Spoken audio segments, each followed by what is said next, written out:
A Escola do Parlamento da Câmara Municipal de São Paulo promoveu um ciclo de debates para discutir um assunto que está em pauta no Congresso Nacional, a reforma política. O professor Bruno Speck, da USP, falou sobre financiamento de campanhas. Acompanhe agora, nessa edição do Política na Sala, um resumo com os principais trechos. Bom, eu sou professor da USP, sou de origem alemã, então em algum momento vocês vão descobrir que o meu português não é perfeito.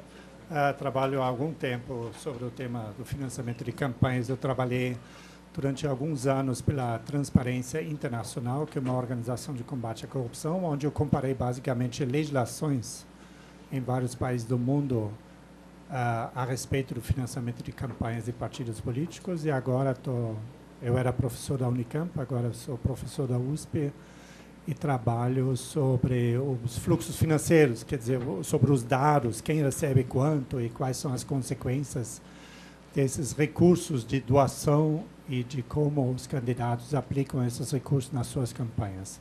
Então, essa é um pouco a minha experiência nessa área. Hoje eu vou falar mais a partir da primeira experiência, falando um pouco sobre a regulação do financiamento em vários países do mundo.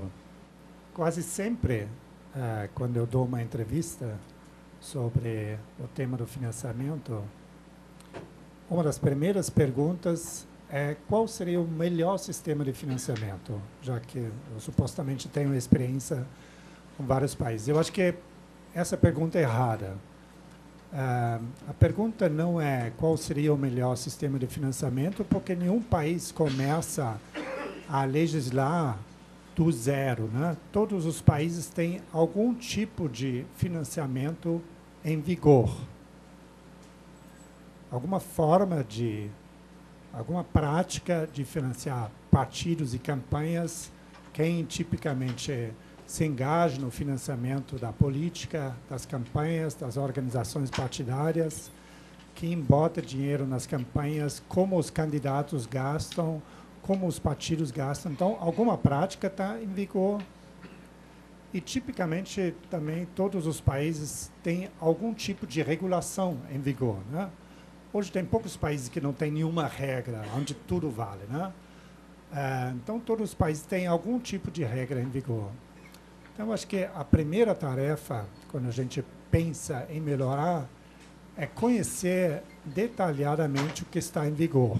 E a segunda tarefa importante, parece banal, mas nem sempre é resolvida da forma mais clara, é saber aonde se quer chegar.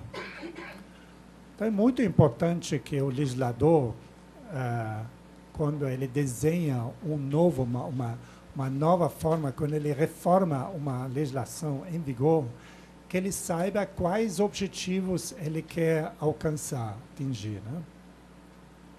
Então, vamos para o primeiro ponto. Então, rapidamente recapitulando o sistema atual de financiamento em vigor, é importante saber que ele tem mais ou menos 20, 25 anos no Brasil. Então, a última grande reforma do sistema de financiamento ocorreu em 93, 94, em reação ao escândalo Collor-PC e vários outros escândalos que diretamente ou indiretamente envolviam o sistema forma de financiamento. Então, antes de 93, no Brasil, as doações para partidos e campanhas por parte de empresas eram proibidas. Então, isso é em relação ao primeiro critério importante, quem pode doar e quanto pode doar. As doações de empresas eram proibidas, não existiam limites quanto ao valor de pessoas físicas, mas as doações de empresas eram proibidas. Quanto ao segundo critério, quem pode gastar e quanto, a regra era a regra herdada dos anos 40. Cada partido poderia estipular para si os valores máximos que os seus candidatos poderiam gastar para cada disputa eleitoral. E na terceira área, financiamento público, a regra pré-93 era que os partidos receberiam horário eleitoral gratuito durante as campanhas eleitorais e que receberiam fundos muito reduzidos, o valor muito simbólico reduzido de um fundo partidário os recursos públicos. Então, resumindo, tinha limites sérios, severos quanto à origem, empresas não poderiam doar, não tinha tetos para os gastos e tinha recursos públicos consideráveis em termos de tempo e muito simbólicos em termos de dinheiro. Após 93, ou com as reformas introduzidas em 93, em duas dessas áreas as regras mudaram bastante. Primeiro, na primeira área dos vetos e proibições, a legislação pós-93 ela se adaptou à realidade. A realidade já era contra a lei anterior. A realidade era que, apesar da proibição, as empresas eram pesados financiadores de campanhas eleitorais antes de 93, apesar da proibição. A lei foi adaptada, então, à realidade. A lei pós-93 permitiu as doações de empresas. Então, essa foi a primeira modificação importante em relação a vetos e limites. Em relação aos tetos para gastos, nada mudou. Quer dizer, continuaria em vigor a regra que cada partido estipularia para os seus candidatos os tetos máximos para as suas campanhas. Vale a pena falar um pouco sobre essa regra específica, porque ela não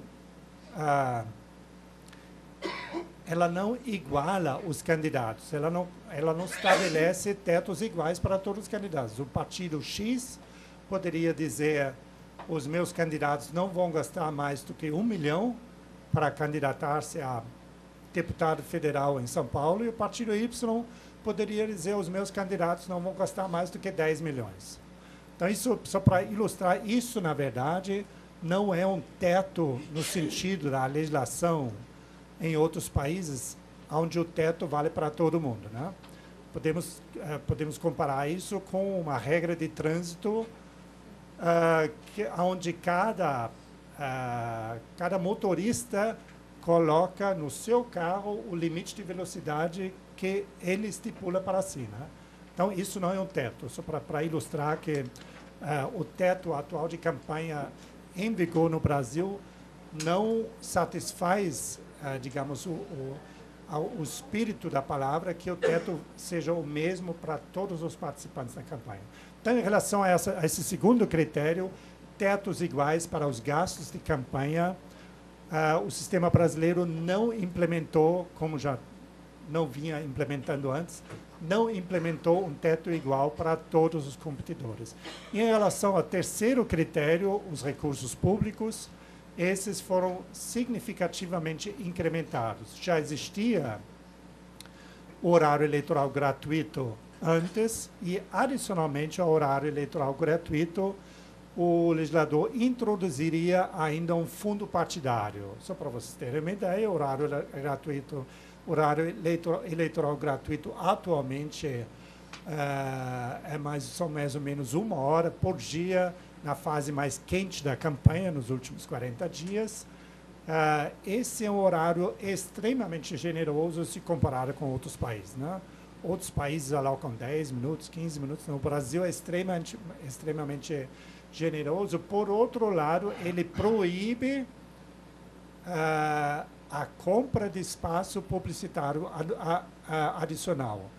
Então, não só disponibiliza recursos, digamos, públicos, indiretamente públicos, né, porque a transmissão é uma concessão pública, mas ele também proíbe a compra de espaço adicional. Então, isso já era um modelo introduzido durante o governo militar e continuou nos mesmos moldes pós-93. A grande modificação em 93 foi que os recursos públicos diretos foram aumentados. Antes eram valores simbólicos, depois de 93 os recursos foram incrementados. Atualmente são regularmente em torno de 300 milhões de reais distribuídos anualmente entre todos, já vou chegar a isso, entre todos os partidos políticos. Então, os partidos têm uma garantia que recebem pela lei 300 milhões de reais, mais ou menos 300 milhões de reais anualmente distribuídos entre todos eles. Nos últimos 25 anos, desde que essa legislação está em vigor, também tramitam projetos de reforma política, e um enfoque forte dos debates sobre reforma política é a reforma do financiamento de campanhas, tramitam na Câmara e no Senado. Então, há 20 anos, digamos, nós temos um ritual de discutir. Tipicamente, esse ritual começa depois das eleições, começa no ano não eleitoral, e vai mais ou menos até junho, julho desse ano não eleitoral, dura meio ano, e aí, digamos, a atenção política começa a focar a próxima eleição, né? Porque os candidatos que querem concorrer na próxima eleição, nesse caso, na próxima eleição municipal, no ano que vem, vão começar a se posicionar em julho, agosto, porque aqueles que querem mudar de partido vão ter que mudar de partido naquele momento. Começam, o enfoque do debate político começa a girar em torno da próxima eleição. Então, durante esse meio ano do ano pós-eleitoral, regularmente assistimos a um intenso debate sobre a reforma política, com um enfoque forte sobre financiamento de campanhas. Muitos desses debates não resultaram em reformas significativas. Teve algumas pequenas emendas, são importantes, mas muitos não digamos, mudaram essas regras básicas nas 3 áreas que citei, né? Não foram introduzidos novos vetos para doadores ou tetos para doações, não foram introduzidas regras para os gastos, limite de gastos, e não foram modificados os valores em relação aos recursos públicos diretos ou indiretos alocados às campanhas. A forma de alocação de recursos públicos atualmente em vigor no Brasil não é a forma mais inteligente se o objetivo for fortalecer o papel do cidadão individual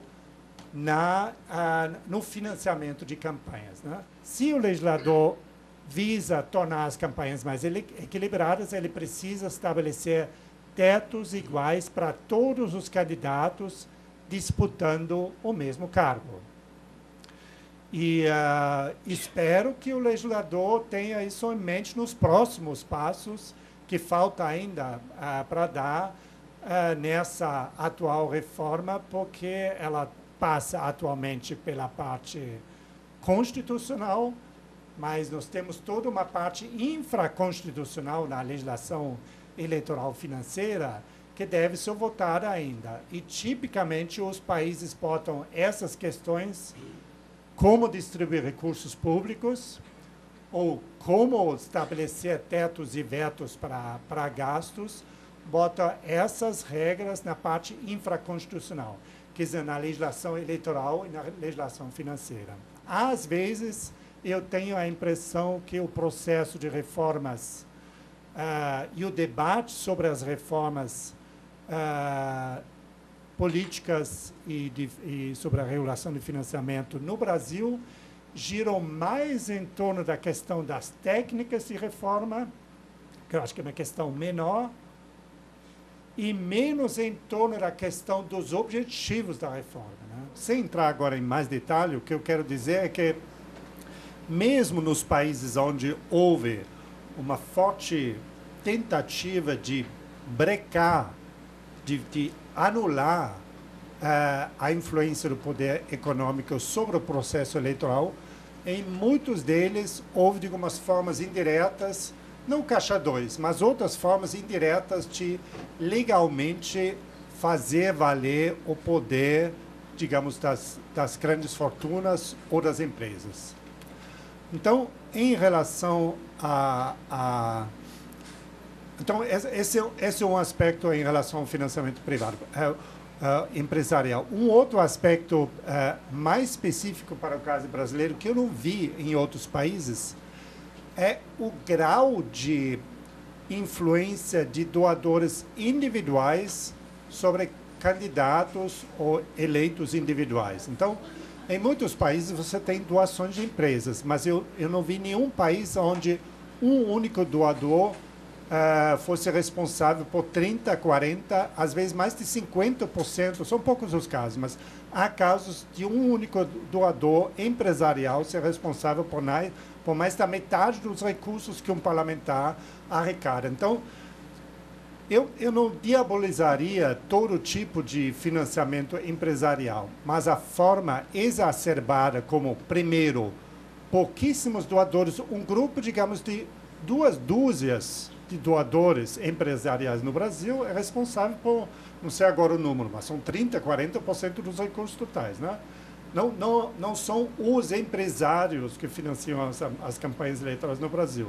São 2 dúzias, são pouquíssimos, né? E nessa forma de concentração, eu realmente não vi isso em outros países. Então, eu acho que isso é uma forma, mesmo para quem é a favor do financiamento, digamos, se tem um grupo a favor do financiamento empresarial, eu acho que o grau de concentração, primeiro, na mão de poucas empresas, e segundo, o grau de controle de financiadores individuais sobre candidatos ou partidos é muito grande aqui. Então, eu acho que aqui, sem ser contra o financiamento empresarial em si, cabe, digamos, começar a frear. Então, eu acho que esse é o comentário sobre o financiamento, os riscos do financiamento empresarial na modalidade brasileira. Termina aqui o Política na Sala, programa especial da Câmara Municipal e da Escola do Parlamento sobre reforma política, que trouxe os principais trechos das palestras promovidas no ciclo de debates. Obrigado pela companhia. TV Câmara São Paulo, informação para a cidadania.